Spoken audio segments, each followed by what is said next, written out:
예수 나의 변호사, 예수 나의 변호사라는 제목으로 함께 하나님 말씀을 나누도록 하겠습니다. 이 소발이 이렇게 얘기하잖아요. 내 마음을 정하고 주를 향하여 손을 들라라고 말합니다. 이 말만 들었을 때 너무나 좋은 말씀이고, 정말 소발이 말한 것들이 진짜 솔로몬의 잠언처럼 들려질 정도로 너무나 기가 막힌 말씀처럼 들려지는 좋은 말 같아요. 사실 회개하라는 말처럼 우리에게 필요한 말씀이 없죠.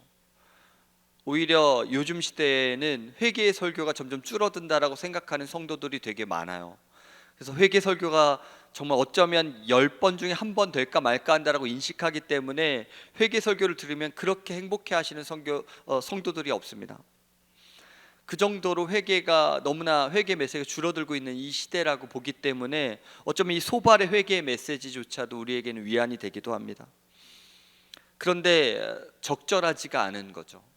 누구에게요? 바로 욥에게 적절하지가 않은 겁니다. 사실 모든 말씀은 문맥 안에서 봐야 되는 게 기본이죠. 기본 중에 기본입니다. 이 문맥에 맞지 않은 거예요. 소발의 말은 욥이라는 인생의 문맥에 맞지 않은 것입니다.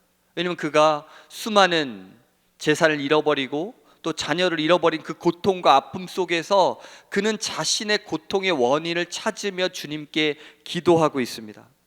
그런 그에게 와서 누구보다 더 영적으로 예민했던 욥에게 와서 너의 죄가 없나 한번 살펴보라면서 말하는 그 소발의 충언은 어쩌면 적절하지가 않은 것입니다. 오늘 욥이 그래서 말하고 있습니다. 나의 눈이 이것을 다 보았고 나의 귀가 이것을 듣고 깨달았느니라. 너희 아는 것을 나도 아노니 너희만 못하지 않으니라.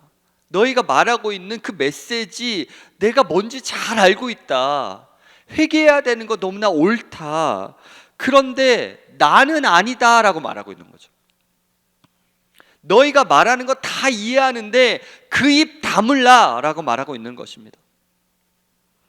그 세 친구들은 자신들이 의사가 되어서 욥기의 영혼을 진단하고 있는 겁니다.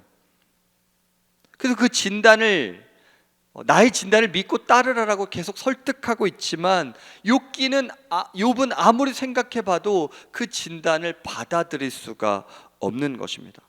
어제 설교처럼 인과율이 아니다. 내 인생의 고난의 이유는 인과율은 아니다라고 지속적으로 방어하고 변호하고 있는 것입니다.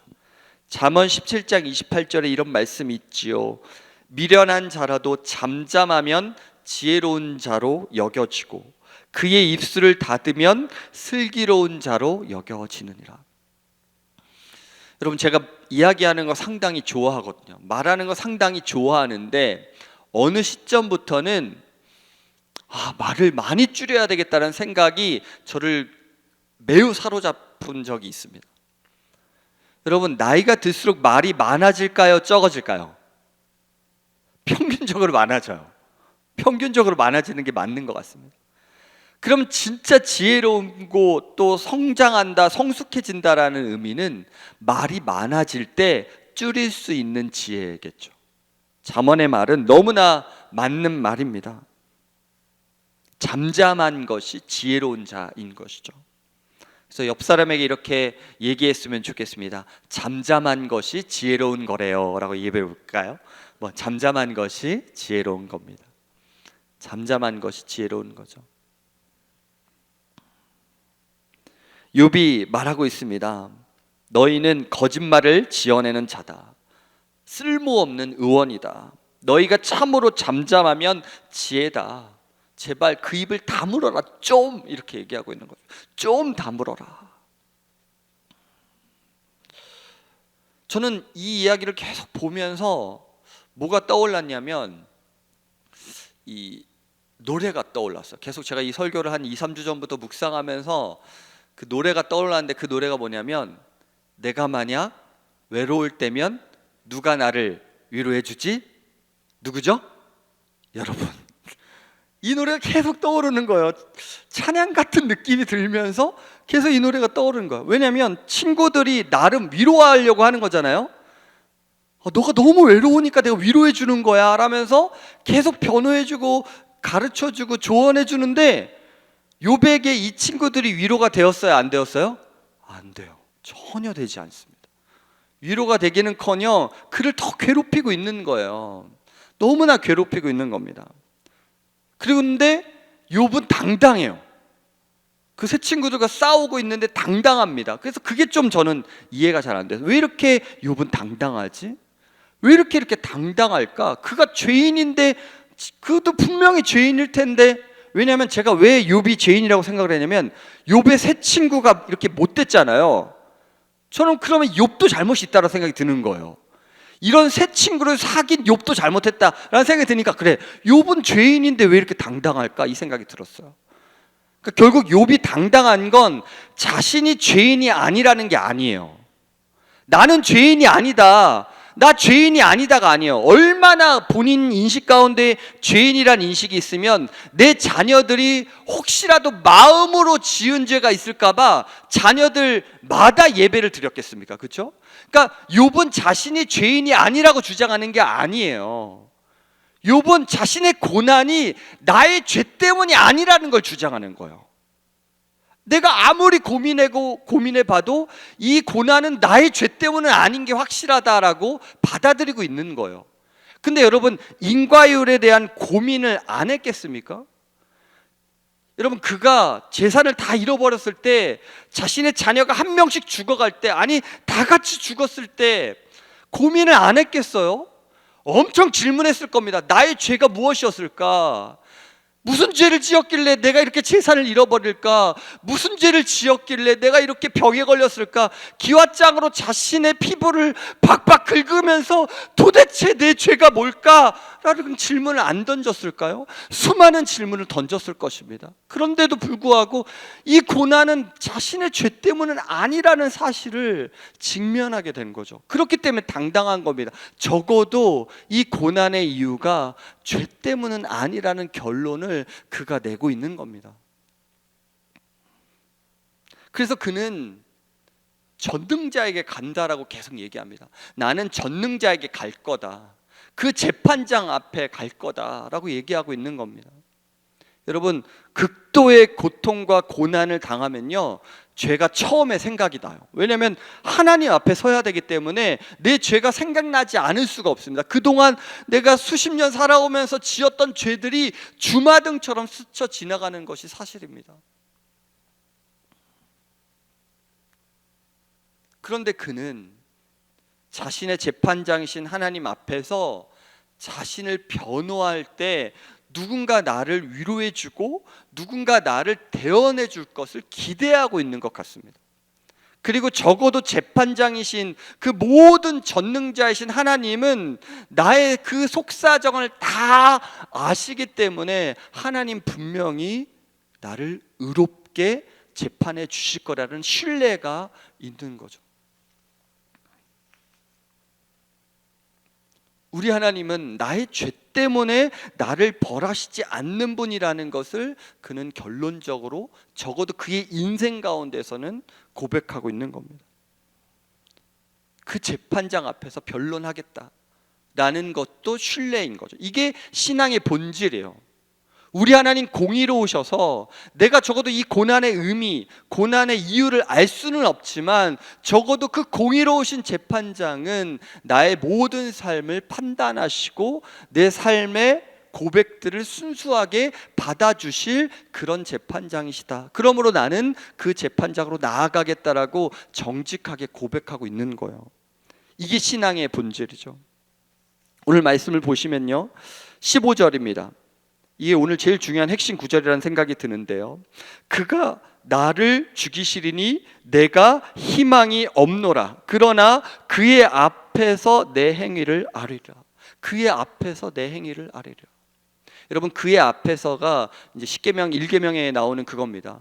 그러니까 나 외에 다른 신을 섬기지 말라. 알파님이에요. 이게 더 직역하면 그의 얼굴 앞에서죠, 그렇죠? 하나님의 얼굴 앞에 다른 우상, 다른 신을 들이대지 말라라고 말씀하셨던 그 하나님께서 욥에게도 동일하게 말합니다. 내 얼굴 앞에서 변호해라. 그의 얼굴. 여러분, 욥기가 누구를 기대했던 겁니까? 19장 25절에 이런 말씀이 나와요. 내가 알기에는 나의 대속자가 살아계시니, 내가 알기에는 나의 대속자가 살아계시니 마침내 그가 땅 위에서 서실 것이라. 그럼 그는 누구를 기대하고 있는 건가요? 마침내 그가 땅 위에 서실 것이라. 내가 알기에는 내 대속자가 살아계신다. 그럼 그는 구약의 백성입니다. 그런데 그는 그 누군가를 기대하고 있죠. 그는 살아계신다. 그가 땅 위에 서실 것이다. 욥기는 바로 우리의 변호사이신, 나의 변호사이신 예수 그리스도를 철저히 기대하게 만드는 본문인 것입니다. 예수님이 나의 변호사가 되어주신다. 예수님이 나의 재판에 내 행위를 다 헤아리시고 아시기 때문에 나를 변호해 주실 것이다. 욥은 그렇게 믿음으로 신뢰하고 있는 것입니다. 욥은 괴로워하면서 하나님께서 나를 죽일 권리가 있다라는 걸 인정하고 있어요. 15절에 뭐라고 말합니까? 그가 나를 죽이시리니 내가 희망이 없노라. 여러분, 이 말이 얼마나 무섭습니까? 그가 나를 죽였다. 그가 나를 죽이는 게 맞다. 죽이셔도 된다. 그래서 나는 희망이 없다. 그러나 그의 앞에서, 그의 얼굴 앞에서 내 행위를 아뢰할 것이다. 그런데 그 행위 앞에 또 누가 있을까요? 바로 그 대언자가 계시다라는 거죠. 그 대속자가 계시다라는 거죠. 그 대언자이시고 변호사이시고 대속자이신 그가 살아계셔서 땅 위에 계실 것이다. 나는 그분을 기대한다. 나는 그분을 신뢰한다. 나는 그분을 믿는다라고 말씀하십니다. 욥이 이렇게 자신의 상황을 하나님께 제시하기를 갈망했던 것처럼 여러분도 그렇게 기대하고 계십니까? 예수님을 기대하세요? 예수님이 나의 변호사이심을 믿으십니까? 그렇게 갈망하십니까? 그 예수님의 발 아래 여러분 이 짐을 내려놓으시길 바랍니다. 짐을 지고 있다면 그건 내 죄 때문이구나 라고 생각하는 거예요. 나 때문에 이런 일이 벌어졌구나 라고 생각하는 거예요. 그게 여러분이 짐을 지고 있는 겁니다. 그런데 요처럼 짐을 내려놨다는 건 뭐예요? 하나님께서 공의롭게 판단하실 것이고 예수님께서 나의 모든 죄를 대속하실 것이다. 그러면 우리에게 참된 자유가 오는 줄 믿습니다. 할렐루야. 욥이 우리에게 가르쳐 주는 건 그거예요. 그 짐을 내려놓으라. 예수 그리스도의 발 앞에, 그 피 묻은 예수 그리스도의 발 앞에 나의 죄의 짐을 내려놓으라 라고 말씀하시는 것입니다.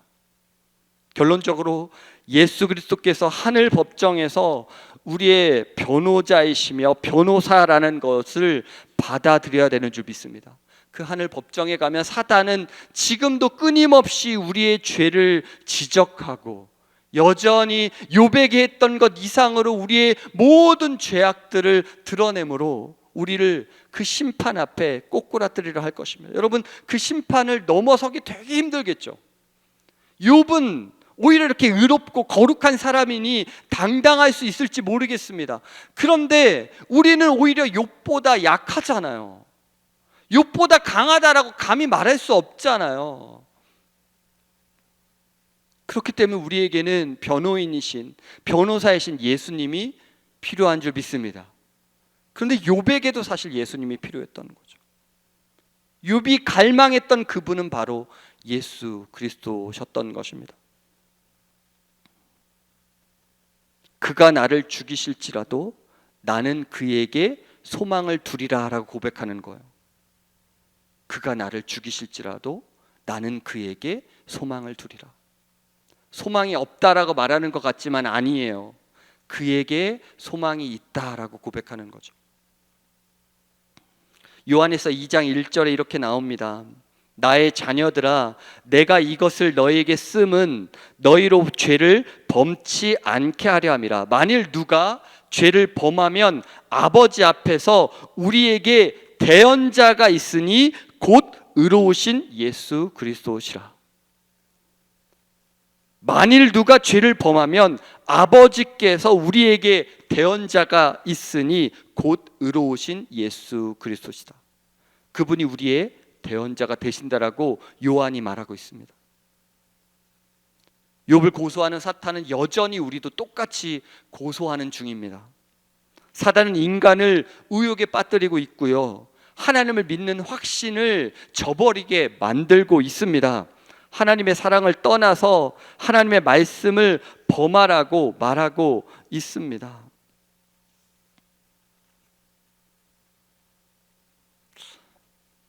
그렇기 때문에 우리에게는 그 의로운 변호사, 의로운 대언자이신 예수 그리스도가 필요합니다. 오늘 하루도 소망이 없는 이 현실 속에서 그분이 나를 죽이시라 할지라도 그분만이 나의 소망이라고 고백하며 여러분의 그 짐들을 예수 그리스도의 앞에, 발 앞에 내려놓으심으로 참 자유를 얻는 오늘 하루 되시기를 주의 이름으로 소망합니다. 예수님은 어떻게 변호하셨냐면요, 나의 피를 보라라고 하시며 변호하십니다. 그의 죄를 보지 말고 나의 피를 보라. 죽음 앞에서 또 다른 죽음을 제시하심으로 그 죽음의 문제를 해결하시는 것이 예수님의 방식입니다. 그의 죄를 보지 말고 나의 피를 보라. 그 예수님이 오늘도 여러분에게 소망을 주실 줄 믿습니다. 기도하겠습니다.